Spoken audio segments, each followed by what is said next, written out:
Cuando una relación se rompe, el silencio que queda no se llena con canciones tristes ni con nuevas aventuras. Se llena con ruido mental. Y ese ruido es el que ahora habita dentro de tu exnovia. Desde fuera parece tranquila, incluso renovada, como si el final le hubiera dado una segunda vida.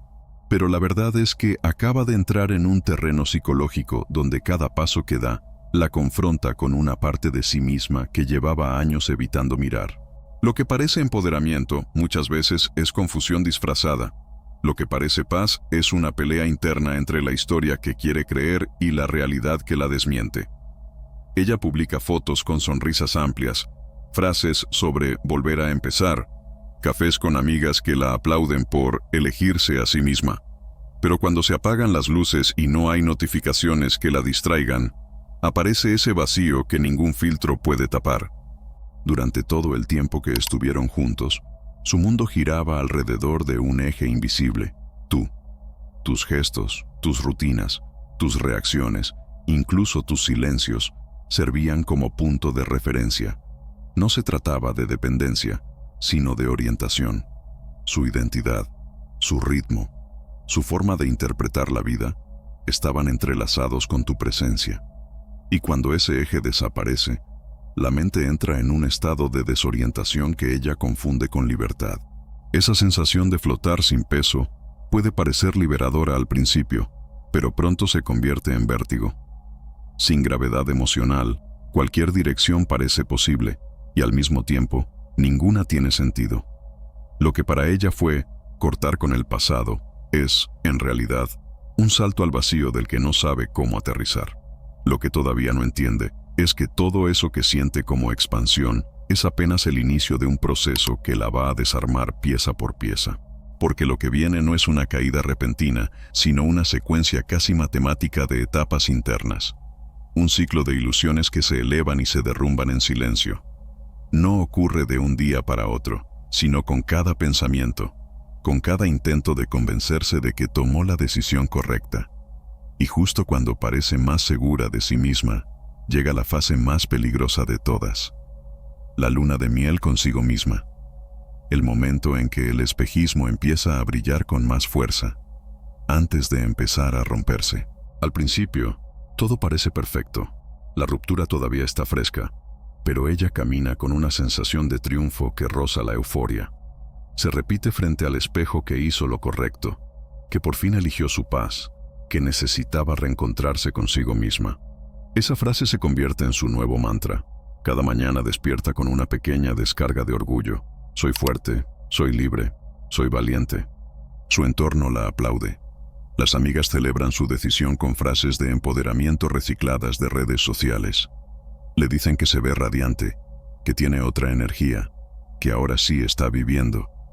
Ella sonríe, y cada uno de esos comentarios funciona como una dosis de dopamina que la mantiene en alto. Redecora su habitación, cambia muebles, compra plantas, pinta una pared. No porque lo necesite, sino porque necesita sentir que algo nuevo empezó, aunque solo sea estético. Empieza a probar cosas que antes postergaba: clases de yoga, salidas improvisadas, cenas que terminan en risas largas y fotos para historias. Descarga una aplicación de citas solo para mirar, pero pronto se descubre deslizando, conversando, disfrutando la atención. Los mensajes, los cumplidos, las miradas curiosas en la calle. Todo eso se siente como una validación. Es su mente diciendo: tenías razón, no perdiste, ganaste. Pero lo que todavía no percibe es que toda esa energía no proviene de la libertad, sino del contraste. El contraste entre la incomodidad del cambio y el alivio momentáneo de no sentirse juzgada. No está viviendo algo nuevo, está intentando convencerse de que lo nuevo tiene más sentido que lo anterior, y para mantener esa sensación necesita movimiento constante, más planes, más ruido, más distracciones. En esta etapa, su vida se vuelve una especie de película donde ella es la protagonista que escapó de la rutina, la mujer que, por fin, se atrevió. Todo lo que hace, lo narra mentalmente como si fuera parte de una historia épica de superación. Sin embargo, esa historia tiene un pequeño defecto. No es verdad. No todavía. Porque lo que está experimentando no es plenitud. Es una burbuja emocional creada por la euforia de haber tomado una decisión irreversible. Cada mensaje nuevo, cada noche en que alguien le dice que es hermosa, cada frase motivacional que publica en redes son pequeñas pruebas que ella interpreta como señales de que todo va bien. Pero en realidad son espejismos. Reflejos breves en la superficie del agua antes de que se calme y la profundidad quede al descubierto. Y cuando esa superficie empiece a volverse quieta, cuando la validación externa deje de ser suficiente, la primera grieta aparecerá, porque ningún reflejo puede sostenerse para siempre. Y ese será el inicio del despertar. La segunda fase, donde la ilusión empieza a tener sabor a vacío. El despertar no llega con un golpe. No hay lágrimas, ni crisis dramáticas. Llega despacio, silencioso, como una grieta que se abre en cámara lenta. Todo empieza con detalles pequeños, casi imperceptibles. Una cita que parecía prometedora, un tipo educado, con buena conversación, sonrisa segura, trabajo estable. Todo encaja, al menos sobre el papel. Ella se arregla más de lo habitual, se siente lista para dar vuelta a la página. La noche transcurre sin fallas. Las risas son fáciles, la charla fluye, la química parece funcionar. Pero cuando llega el final, hay algo que la descoloca. Ese momento en el que él se inclina, la toca o la mira con deseo, y de pronto lo siente claro. No la ve realmente. No sabe nada de su historia, de sus miedos, de sus manías, de las pequeñas cosas que la hacían sentirse comprendida. Para él es solo una más, una cita de viernes por la noche. Nada más. Ahí se abre la primera fisura en su narrativa. Pequeña, pero profunda. No quiere darle importancia, no puede. Aceptar esa incomodidad sería empezar a admitir que quizá idealizó el comienzo, que tal vez su nueva vida no es tan distinta como creía. Así que dobla la apuesta. Más planes, más citas, más conversaciones vacías. No busca amor, busca confirmación. Quiere que la historia siga teniendo sentido, aunque ya no lo tenga. Poco a poco, el brillo empieza a apagarse. Los halagos suenan repetidos, los mensajes pierden peso. Nota patrones: hombres que hablan sin escuchar, que se quejan de sus ex, que miran más su teléfono que sus ojos. Empieza a comparar, sin querer hacerlo. No es consciente, pero su mente sí. Comienza el contraste. Tu forma de hablar, tu atención, tus silencios, tus defectos incluso. No porque idealice el pasado, sino porque lo conocido empieza a parecerle más real que lo nuevo. Y esa comparación, aunque no lo diga, la asusta. Porque en el fondo empieza a sospechar que no dejó algo roto, sino algo humano, imperfecto pero sincero. Sin embargo, no puede reconocerlo. No todavía. Sería admitir que quizás se equivocó, que confundió incomodidad con infelicidad, y su mente, para protegerla, inventa excusas. No era el momento. Con la persona correcta será distinto. Yo necesitaba cambiar. El pánico llega disfrazado de actividad. Más salidas, más ruido, más historias que contar. Pero dentro, la energía empieza a agotarse. Mantener la fachada de estar bien se vuelve pesado. La atención que antes la alimentaba ahora la cansa. Los espacios que antes le parecían nuevos comienzan a sentirse ajenos. Si compartían amigos, lugares o rutinas, esos ecos regresan. Un olor, una canción, un gesto, y por un segundo su mente vuelve a ti. No lo hace por nostalgia, sino porque la mente busca coherencia. Busca tierra firme, pero no la encuentra. Y cuando esa búsqueda interna choca una y otra vez contra el vacío, el cuerpo empieza a hablar. Llega el insomnio, la ansiedad leve, la distracción constante. Empieza a despertarse cansada sin saber por qué. No entiende que no es su cuerpo el que está agotado, es su mente, intentando sostener una historia que ya no encaja con la realidad. Y es ahí, entre el cansancio y la confusión, donde empieza la siguiente fase, el verdadero colapso interno, el pánico silencioso que disfraza de calma. Con el paso de los meses, la euforia desaparece y lo que queda es un silencio espeso. No el silencio de paz, sino el que suena como eco en una habitación vacía. Es la etapa en que todas las defensas comienzan a colapsar. Ya no hay suficientes planes, ni amigos disponibles, ni mensajes que distraigan. Lo que antes parecía libertad empieza a sentirse como desorden, y la soledad deja de ser una elección para convertirse en presencia constante. No es la soledad de quien extraña compañía. Es la soledad de quien se da cuenta de que reorganizó toda su vida en torno a un ideal que nunca existió. Las noches de domingo se vuelven las peores. Las luces se apagan, el ruido de la ciudad baja, y con él, todas las distracciones. Ya no hay cenas, ni planes improvisados, ni notificaciones que tapen el vacío.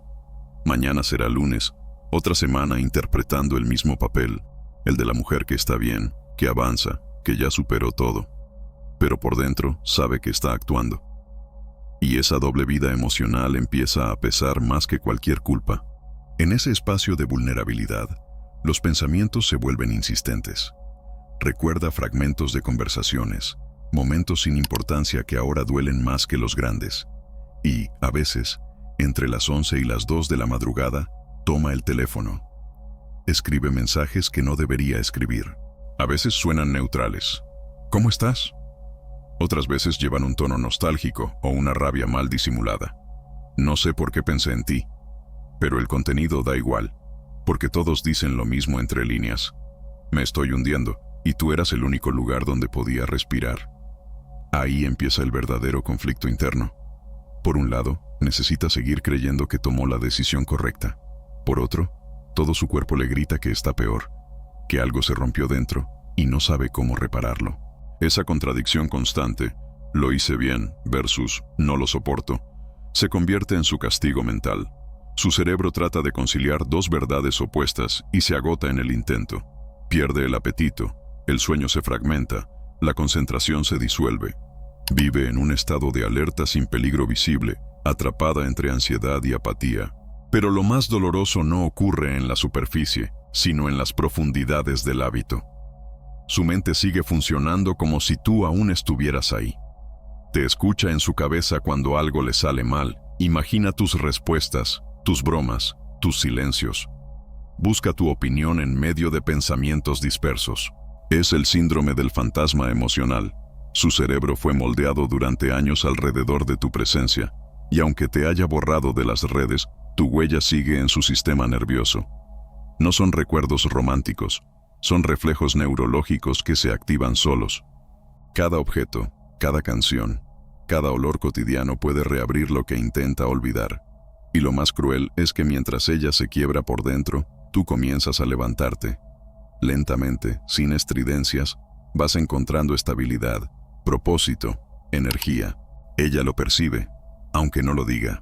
Lo siente en los detalles, en los gestos, en la nueva calma que proyectas.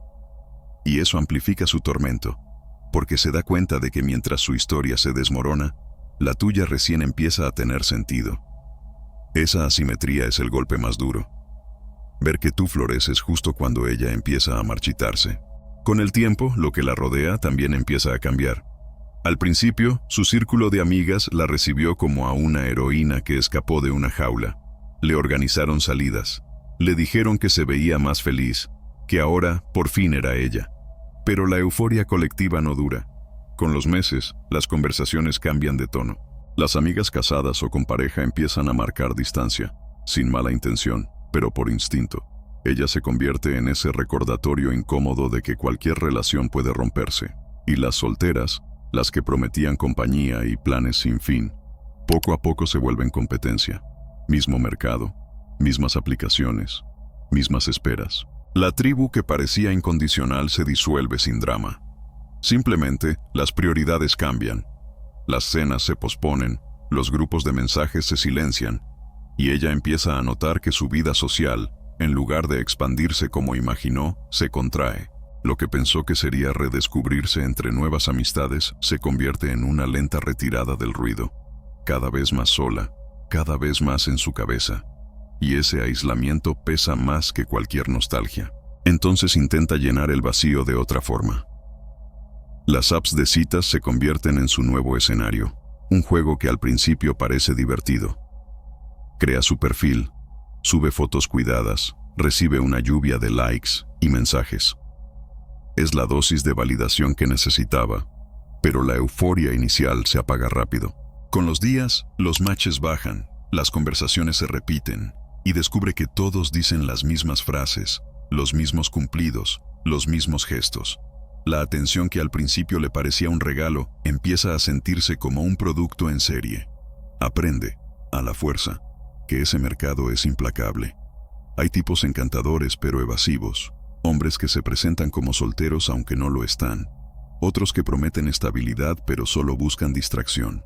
También hay algunos buenos, sí, pero ellos tienen opciones, muchas. Y mientras más lo intenta, más comprende que la ilusión de abundancia era solo eso, una ilusión. La visibilidad que tuvo al principio se diluye. Las notificaciones se vuelven silenciosas. El algoritmo, que antes la mostraba a todos, ahora la esconde. Y de pronto, la dopamina se apaga. Lo más cruel es cómo este proceso empieza a erosionar su identidad. Después de tanto tiempo compartiendo vida contigo, la noción de yo sin nosotros se siente incompleta. La cama vacía se convierte en un espacio demasiado grande. Las decisiones más simples, qué cenar, qué ver, con quién salir, pierden sentido sin alguien al lado que haga de espejo. En ese intento por sentirse nueva, busca transformarse. Cambia su look, su cuerpo, su estilo, sus rutinas. Pero no lo hace por gusto, lo hace por miedo a quedarse atrás. La renovación deja de ser crecimiento y se convierte en supervivencia. Y cuando el cuerpo empieza a hablar, la realidad se hace evidente. No es solo la falta de sexo, es la ausencia de los pequeños gestos que antes daban sentido al día. El toque en la espalda, el beso distraído, la risa compartida. Sin esos vínculos, el cuerpo entra en carencia. El sueño se altera, el estrés sube, las defensas bajan. Su organismo entero protesta por la falta de contacto humano genuino. Si antes compartían gastos, planes, estabilidad, ahora enfrenta la versión cruda de la independencia. No es libertad, es responsabilidad sin red. Las cuentas pesan el doble, las decisiones ya no se comparten, y la vida que imaginaba ligera se vuelve densa. Lo que antes parecía empoderamiento ahora se siente como sobrevivir con estilo. Es libertad decorada, no estabilidad real. Y mientras más lo disfraza, más evidente se vuelve la grieta interna, la sensación de estar actuando un papel que ya no le queda, en un mundo que no la está mirando. Pero lo más duro aún no llega, porque el verdadero golpe no viene del entorno, viene de la conciencia, y ahí empieza el ajuste final, el arrepentimiento sin redención. Llega un punto en el que ya no hay distracciones posibles. No hay viajes, ni nuevas rutinas, ni frases de autoayuda que la mantengan lejos de la verdad. Lo que empieza a sentir no es tristeza, es claridad. Una claridad que duele más que cualquier ruptura. Descubre, al fin, que nunca quiso algo mejor. Quiso sentirse viva, quiso volver a sentir emoción, intensidad, movimiento. Pero confundió eso con empezar de cero, y ahora lo que tiene no es una vida nueva, sino una versión vacía de lo que dejó atrás. El golpe final llega cuando te ve avanzar. No importa si fue en persona, en una foto o a través de un comentario casual. Te nota diferente, más tranquilo, más centrado, más tú. Y esa imagen, que debería ser inofensiva, le destruye algo por dentro, porque confirma lo que evitó aceptar durante todo este tiempo. El problema nunca fue la relación. No era que tú no fueras suficiente, ni que el vínculo estuviera condenado. Era su mirada, sus expectativas, sus vacíos no resueltos. Y entender eso tan tarde se siente como un castigo. Verte mejorar sin ella es la prueba irrefutable de que el amor no era el obstáculo, sino el terreno donde ambos crecían. Ahora eres la demostración viviente de todo lo que ella dijo que quería, pero no tuvo la paciencia de esperar. La ironía es cruel.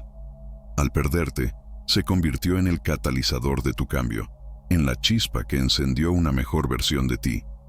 Pero ese mérito no le sirve de consuelo, porque no hay redención posible cuando el resultado es verte construir una vida nueva, mientras ella se queda observando desde la distancia.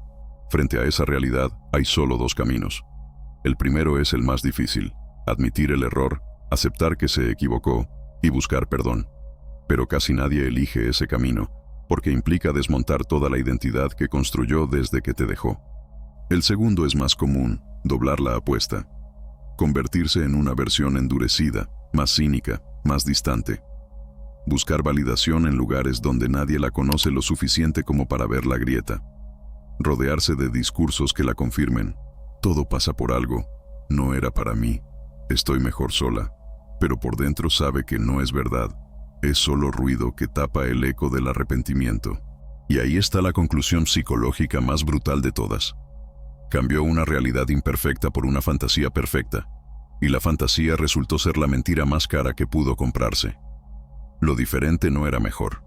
Solo era diferente. Y diferente a veces significa vacío. Mientras tanto, tú sigues adelante. No por venganza, no por revancha, sino porque el tiempo te empujó a hacerlo.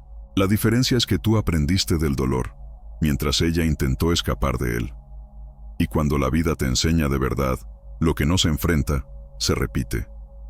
Así que si estás ahí, en silencio, preguntándote qué pasa con tu exnovia después de la ruptura, esto es, no es justicia poética ni castigo divino, es neuropsicología, es economía del deseo, es tiempo, y el tiempo, cuando se va, no vuelve.